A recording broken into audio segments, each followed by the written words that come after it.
Welcome to Eyes on Government, the forum that seeks to bring the issues and where the candidates stand on those issues out to you, the voting public. Here's the moderator of Eyes on Government, Joe Oliva.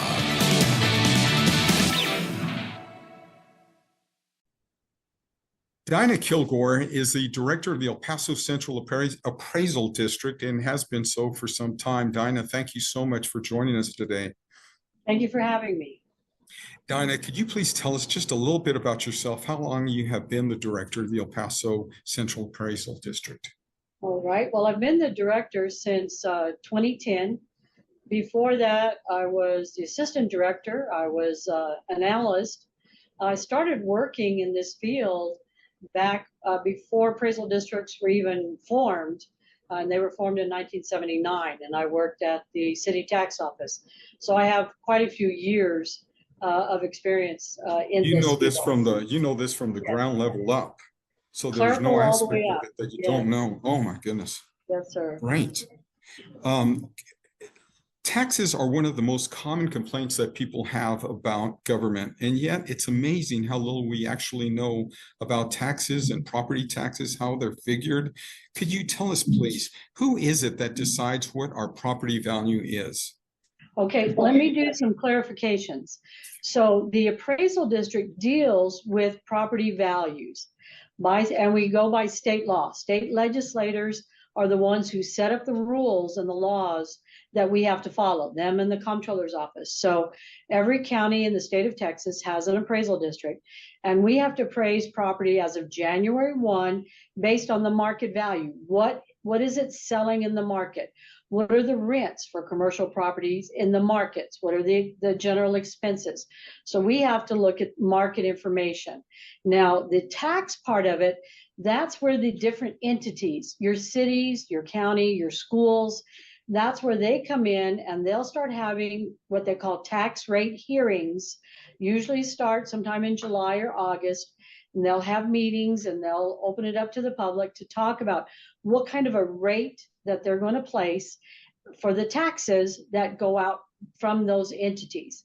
Now, the city of El Paso has a consolidated tax office, and they send one bill, just like we send one notice of value. So you don't get multiple notices, you don't get multiple bills. That was all created to make it more simpler. But it's the entities themselves that will set the tax rate. And it's based on what is it the citizens need. I believe I just read today that the city of El Paso has on their website, give us ideas of what you're wanting us to budget for. School districts need funding. They do get some state funding, but they need property taxes to help pay the overhead of the schools and what the students need. So that's the tax part of it. Here at the appraisal district, we set the values based on appraisals, based on information, whatever information we get. Appraisals, sales, we talk to developers and builders and mortgage companies and just about everybody out there. We follow the market very closely as to what is happening, and your notices go out in April so that if you feel like you want to protest, you can. That's what we do. That's our part of the whole tax cycle, if you want to call it that. Sure. Let me ask you this. How do you all determine what the value of a property is, such as a building downtown El Paso, maybe a vacant building, all except for the main floor, which is being used as a retail center? Do you tax the building, the empty floors as well for revenue it could be producing, or do you just tax the revenue producing property?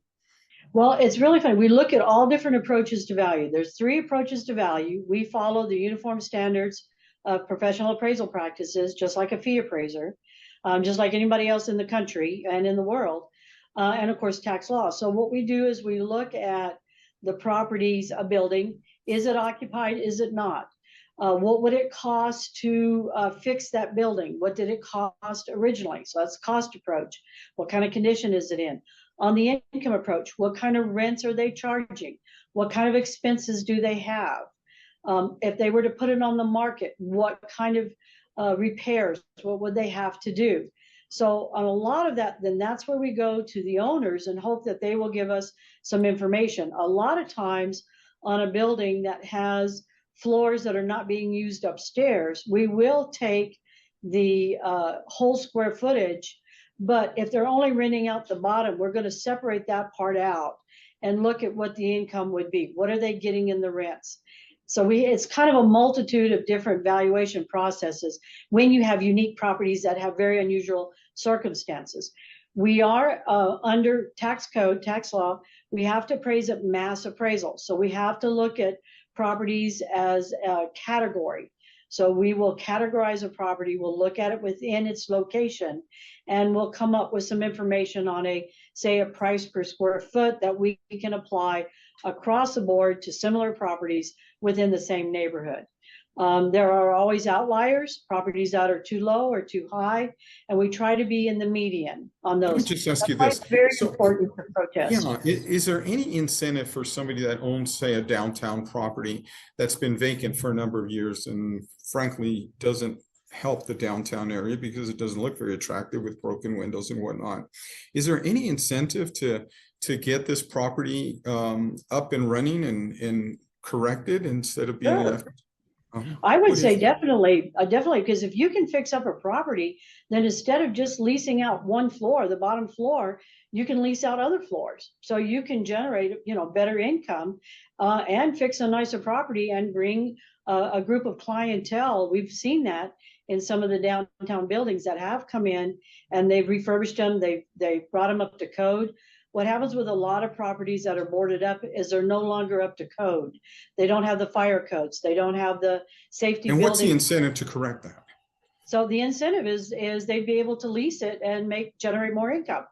Yeah, and the thought is that many of these property owners are waiting for the city to continue to develop downtown El Paso, riding on their coattails, if you will, and then selling the property once downtown properties are worth more money.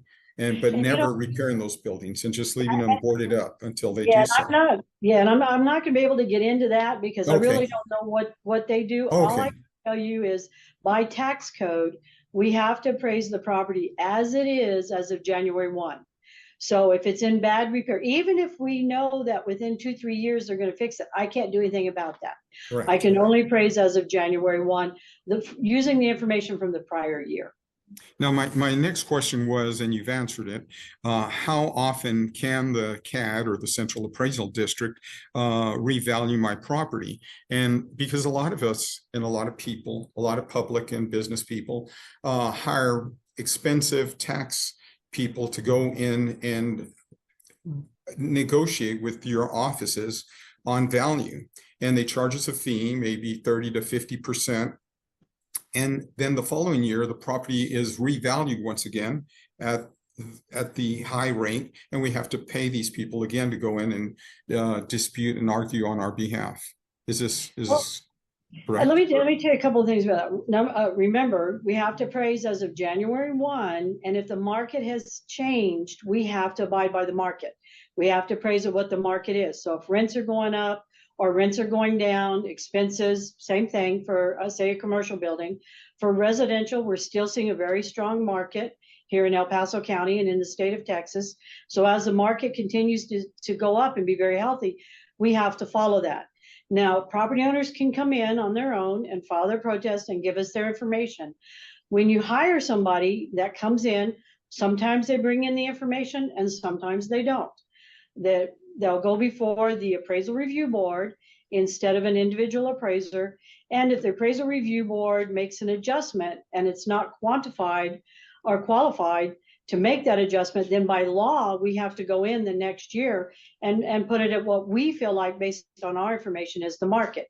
So yes, and by law, we have to be at market every year.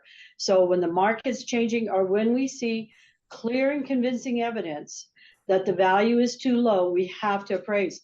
Now, here's one thing a lot of people don't know is the state comptroller's office does a property value study of appraisal districts, and they come in and they do a random sampling of properties after the protest season is over.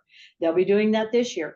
After the protest season is over and the values have been set, They will come in and do a random sampling. And if they see a property is below what they call the level of confidence, which is 95 to 105%, then the appraisal district must defend that. And if we don't have any information from the property owner, we're going to lose that. And if we lose enough of them and we're not within the confidence level, then you start having issues with school funding not being allocated properly to the schools. El Paso is considered a poor area when it comes to school funding.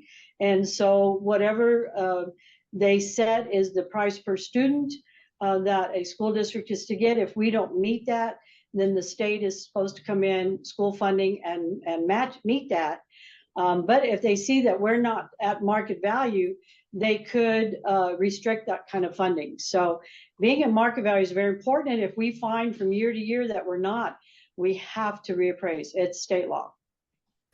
Very good. Dinah, could you just tell me what percentage of taxes come from businesses and what percentage of taxes come from homeowners?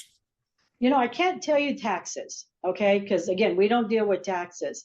What I can tell you is about 63% of the appraisal roll is residential, what we call single family residence. So 63% of our appraisal roll is made up of residential properties. Okay. The rest of it is made up of everything else. Commercial real estate, commercial vacant land, business personal property, which is the fixed assets of a business. So the rest of it is made up of a grouping of other properties. Very good. Now, the CAD normally allows people to dispute property values, as you said. I want to cover, in particular, during a pandemic, it's very important to have the portal system up and running. The portal system has not been available this year. Could you tell me why it hasn't been available? Because it would allow you to submit your evidence, your support evidence, and to dispute with one appraiser, okay, as opposed to having to go down and appear before a board, and quite frankly, very intimidating for most people. Well, let me explain that a little bit. There's multiple ways to file a protest. All right, you can send it in. You have in your notice of value, you have a form. You can fill it out, mail it in. You can drop it off. You can file online. You can go to our website. You have a QR code that you can scan and file your protest. And online, there's another option to be able to file a protest. Because of the changes in legislation and the last minute changes to the websites that we have and all of the data and the forms getting from the comptroller, the portal was down. We now have, if you go to our website, after today, there'll be an opportunity. Using the portal never allowed you to have a meeting with an appraiser face-to-face. The only way you can do meet with an appraiser face-to-face is come in person. You were allowed to file your protest, download your evidence. An appraiser would be assigned. Every day it's a different appraiser going through the portal. They would run the CMAs, they'd run the evidence, and they would either accept your offer or make you an offer. If you didn't accept the offer or didn't answer back, then you had your formal hearing. Now, we encourage people come in and visit for a formal hearing. You can ask for a hearing by phone so that you don't have to come in. You can ask for a virtual hearing like what we're doing right now. You can submit an affidavit that will be read in. You can have a hearing formally with one panel member. You don't have to have 3 panel members. It can be one-on-one. So there's a lot of changes that allow for people to have a more comfortable hearing if they wish. Informally, come in, visit with an appraiser, you're one-on-one. I think it's a great opportunity to come in and see the process and visit with everybody. One of the things, Joe, I would really like to stress, and I think this is a great time for it, is May 15th is the deadline to file your protest. You have 30 days from the date of your notice or May 15th, whichever is the later. Most of the notices went out the first and second week of April, but those that just went out, they have 30 days from the date of the notice. So that May 15th is a very important date. What I tell people is go ahead, if you're not sure if you want to continue with the protest, go ahead and file it. because after you file it, you've met the deadline, then you can do your research. And if you find everything's okay, you don't even have to show up. There's no penalties. Nobody's going to come after you. You just don't show up, and that's fine. I'd rather people be sure and file so they meet that deadline, because once that deadline passes, I'm not allowed to give a hearing. It has to come before the appraisal review board officers to grant a late hearing. Okay, now, once they file a protest, how long after that date do they have to submit evidence to support their position? They can submit it anytime. They can submit it at the time they walk in or the time of their appointment date. They can bring it with them. Okay, so you will give them an appointment date and they need to bring their evidence with Yes. them at that time. Yes, sir. Okay. There were a few items that a few changes that you brought to my attention. Would you go ahead and elaborate on those? Oh, yes, I think it's very important. One of the changes, of course, is the $100,000 homestead on school taxes. So everybody that owns a home, they should have noticed in their tax bills in 2023 that they received that $100,000. It went up from $40,000 to $100,000. So if, say, for example, you had a home that was valued at $100,000 or $150,000, then after your exemption, you only paid on $50,000. So that's something new. That's there. That's going to stay. That's not going anywhere. Now, the real new one that I need to talk to people about, if you own a business, any type of business, it's real estate, whether it's a small apartment complex, anything under 5 million, there is what they call a new circuit breaker law. It's a 3-year pilot program. And what that means with a homestead, those of you who have your homes and you have your homestead, you know about the 10% cap. In other words, market value may go up, but we can only appraise you 10% higher than the year before. Now, with businesses, commercial real estate, there is a 20% cap. That's going into effect this year. So your business can only go up, even if the market goes up, your business value can only go up 20% higher than what it was the year before. Now, there's a couple of caveats. You have to be the same owner January 1 of 2023 as the same owner January 1 of 2024. So you have to have owned it last year and this year to get that cap. But I think it's very important for business owners. Say you own rental properties or duplexes or small apartment complexes, anything under $5 million this year will be able to have that 20% cap. So we can only go up 20% higher than what you were appraised at the year before. Market could go up, but your assessed amount, the amount that the tax rate is applied to, that can only go up 20%, just like in your homestead. Yeah, I think that's very important for people like you, Joe, that have rental properties. I think it's very important to know. If it didn't show up on your notice, please go to our website and check your properties on our website. Some of the notices, again, because it's something new that went in, some of the notice it didn't calculate. So we'll make sure that you do get that 20%. We're not going to. You're entitled to it, just like your homestead exemptions. We're going to make sure you get that. Thank you very much, Dinah. And I want to thank you for taking up your time to be with us today. Oh, thanks, Joe. I always enjoy it. Great seeing you. Thank you. It's good to see you too. All right, Good bye. see Thank you. you, Joe. Bye.